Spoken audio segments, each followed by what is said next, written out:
Dylan Williams into the side. What made you pick him? Need or the way he's playing? Oh, obviously a bit of both, and an opportunity created by, unfortunately, Robbie's injury gives us, a somewhat like for like. We know we're not replacing Robbie Gray because he's great.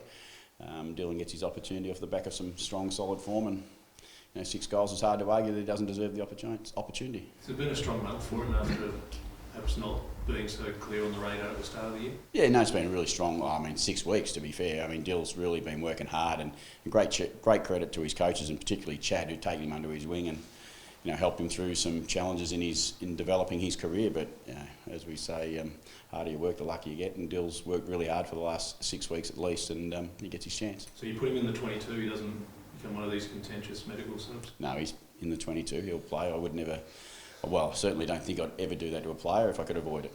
And you've got a couple of other, well, at least one other change to make. Have you decided where you go with that in terms of... Yeah, look, we'll go with Marshall. We'll go with Marshall, and that will mean Laddams will miss out and go out of the side from that point of view. But we just think Marshall, with our forward stocks at the moment, we really need to back in a true forward. And I think Todd comes in and gives us some opportunities as a genuine forward, along with Dylan. They've got great forward craft, so we need to kick a good score to beat Sydney. You tried the 2 rucks, 3 forwards once this year. You just, after what you saw there, don't want to go there again? No, not necessarily. I think we're forecasting a little bit of what conditions and everything else might be like, and again, more importantly, it's about the talent in our front half, I think, and Todd's got natural forward craft. And Pete, to be fair, is developing really well in that area. But if I sit here in 100% honesty, is that we think Scott Lycett's still our first choice ruckman, and we think Todd's in front of Pete as a forward. Is there any other force changes, Kenny? Hartlett in sport?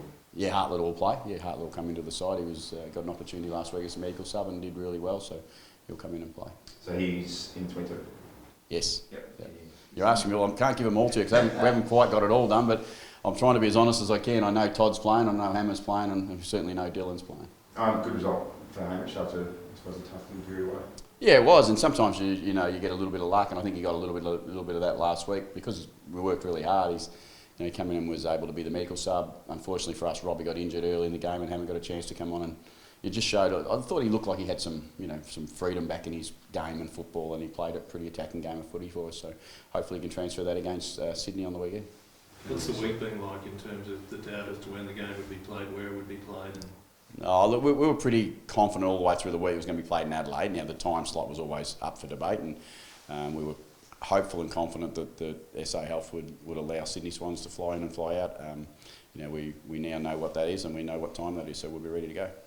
Talking about matchups, Kenny, who do you reckon gets the job on Buddy? Buddy Franklin, sorry. It'll be a number of players that'll get opportunity. Buddy will be determined upon where he positions himself at times too. Buddy's up or Buddy's back. We've got a pretty consistent structure that we like to run with, and I wouldn't be surprising Sydney to say that we like Mackenzie playing a little deeper. We like our other backs playing a little higher. So that we'll get the matchups based on where we need to have them and where they position themselves a little bit by the Swans. So if he's deep, it's a Mackenzie type matchup? Yeah, most likely it could be Mackenzie that gets him down there, yeah.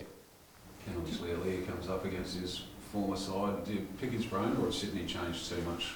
They certainly have changed a bit, but haven't changed totally. The John Longmire coach team is really well coached, really well drilled, and they do the basics of the game really consistently, and they've always done that. So we know that we've seen a change in their offence, and everyone's acknowledged that they're quite damaging from their back half, and we've got some awareness of that. But from Aaliyah's point of view, I think I'd just like to let him concentrate on his own game as much as he possibly can. He's had some great times at the Sydney Football Club. I just said to him before, he's got a new team now, and he's got a new club that really love him and love having him here, and he's playing some outstanding football. So it's been a good result. It's been a win for us, and certainly, hopefully, from our point of view, it's a consistent win for a long period of time. So Ken, what's changed for Port Adelaide? You had a long losing run with Sydney. Now you've got a semi-long winning run against them. What's had to change to make you get on top of them? I think it's somewhat in the last couple of years probably been an indication where the teams have been. We've been a little bit ahead of probably Sydney with our transition as a football team, and they're quickly catching up to everyone. And they're one of the exciting young. I thought at the end of last year they were one of the emerging young teams in the competition, along with for me, Freo have been a side like that too. So I think we've probably played them in the right. We've had them at Adelaide Oval a couple of times. I think we've been pretty consistent ourselves. So I think it's always worry about we either get on a run for winning and run for losing, that sometimes it's going to change. So hopefully it's not Saturday. Ollie One's made a point that the midfield didn't do everything that was probably on their mind against Gold Coast. Sydney's midfield's always known for testing opposition teams. How have they approached this week? Oh, we know what Sydney will bring. We know how hard they are around the ball, and we know how good they've been with the quality of players they have around the ball. They've got some, they've got some hardness that almost is best in the competition with the way they go at it. So it'll be a good opportunity for our midfield group to be ready and aware of what's coming. Just on Ollie, what are some of the key factors do you think behind his form this season? Injury free. It goes a long way. I reckon a good pre-season. He's in good. He's mature. There's a lot of reasons. He's worked hard at his game. He's a really consistent high performer when it comes to preparing, and he's now got a good run at it. He's had 18 months or a little bit longer than that, where he probably had a couple of issues with shoulders and stuff. And when you're an inside bull, as we like to refer to him as, they're pretty important parts of your body to be able to handle the heat. And look, Ol's it's really comfortable with who he is and what he is to our football team, and he knows that's really important. Yeah, it's a top 8 side that you play, and there's that constant debate about what you do to the bottom 10 and what you do to the top 8. How much does the result weigh you on that debate? Yeah, it doesn't worry me. I mean, I'd love to beat every side every week. I say this all the time. I don't mind. We've got to get a number of wins together to put ourselves in a position to still be playing right at the end of the year, and that's what we're setting out to do. And unfortunately, you win some, and fortunately you win some. Unfortunately, you do lose some games in this competition. And as it stands right now, the teams who have been above us have been able to beat us and have been a bit of a challenge for us. But I'd still believe that we're capable and more than capable of beating the top teams in the competition. Are you guys expected to undergo any protocols post game? I think they'll be exactly similar to what we did for the Geelong game. I think that'll be a little bit of quarantining after the game and what we can do, but we'll still be lucky enough. We'll still be able to come to the club and prepare and train, and we just have to make sure that we protect the health and safety of the rest of the South Australians, which is something we're more than happy to do. We've had 18 months of doing whatever we need to do, and we'll continue to do so. And Ken, how tough is it? When you got those injuries, you just got to test that depth out. Is it a real test of your resolve of the group? It's a great challenge for the group. I think it's you lose good players, and every team does it at some point. And I think we're finally this week we've gone, okay, we're losing a good player. We lost Robbie Gray. We're talking about a really good player, so it's become a little bit more real. But we've dealt with that all the way through with the number of players that we've lost through the season. We're 8 or 9 or 10 on our injury list.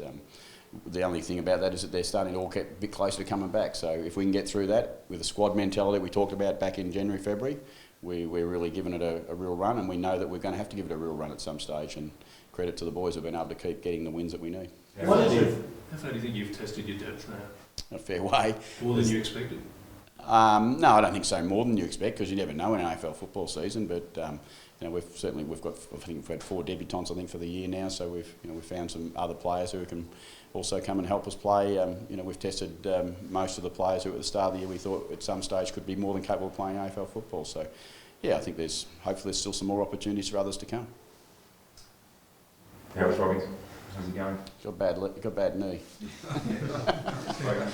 Yeah, seen him this morning. He's fine. He's had the surgery. He's under control.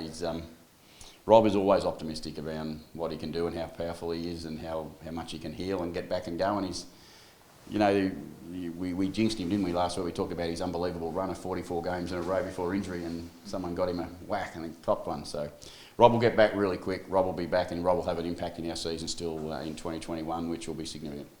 What are the players' perspective on the new coronavirus strain? It's more transmissible. Are they treating it differently this time than they were last year? Does it feel different amongst the teammates? No, I don't think so. I think they're aware of everything that goes on with it, as the whole community are, and you can only do what you can do to protect yourself. We put ourselves in a pretty good environment for doing that, and we do everything we can to make sure that doesn't happen. And so far in the AFL, thankfully, no one's been to have any issue at this stage.